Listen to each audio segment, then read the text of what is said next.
Odin, intuition, and the unexpected ways love finds us. What a shelter dog taught me about trusting the yes I didn't see coming. The weekend after we moved into our new home, my daughter and I went to the animal shelter around the corner just to look. Famous last words, right? She had been begging for a dog for years, but my previous partner, who I lived with for almost a decade, wasn't an animal person. The closest we got was a neighborhood cat I called Sweet Pea.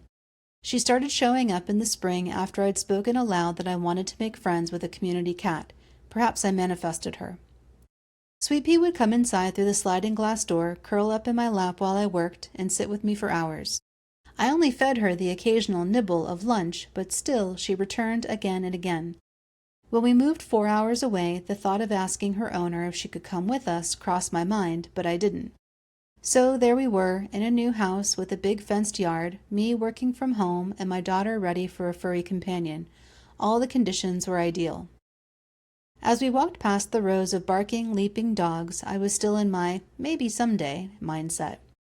But we asked to meet two of the calmer ones, Misty, a long-haired black dog, and Monroe, a stocky Mastiff mix. Neither gave me an immediate yes. Misty had boundless energy, and although the shelter staff nudged us toward her because she was smaller and less intimidating, I wanted my intuition to weigh in. I ran home and brought back my son, who would be visiting often from college. One look at his face when he met Misty told me everything. She was not the one. But then they brought out Monroe, and my son lit up. In that instant, I knew. I could see it. The future with this dog. The hesitant maybe became a full-bodied yes. We found out Monroe had been at the shelter for 5 months after being rescued from a loading dock. The paperwork was processed quickly, and soon he was riding home with us.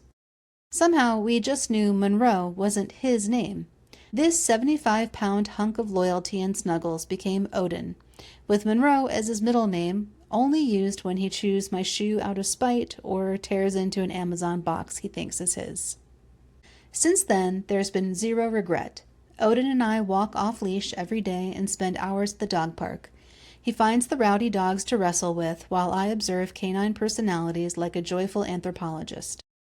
Dogs are rarely a logical decision. They're an emotional one. They arrive because we crave connection, protection, and companionship. Sure, Odin might look intimidating, but I'm not convinced he'd defend us.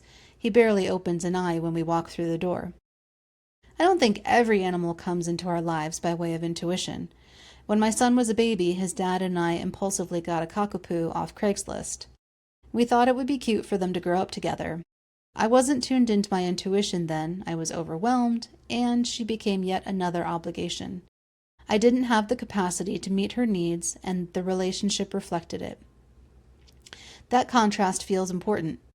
When a choice comes from pure knowing, the path that unfolds tends to be more fulfilling. But when decisions stem from pressure, logic, ego, or shoulds, they often feel heavier.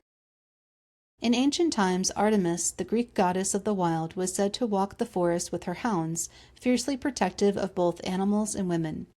She represents the untamed instinctual bond between human and creature, a connection not built on logic, but on presence and knowing. I think of her often when I'm with Odin, especially on our long walks through the trees.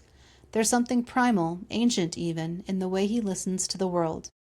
Perhaps he is my Artemis companion, reminding me that some relationships are chosen not with the mind, but with the soul.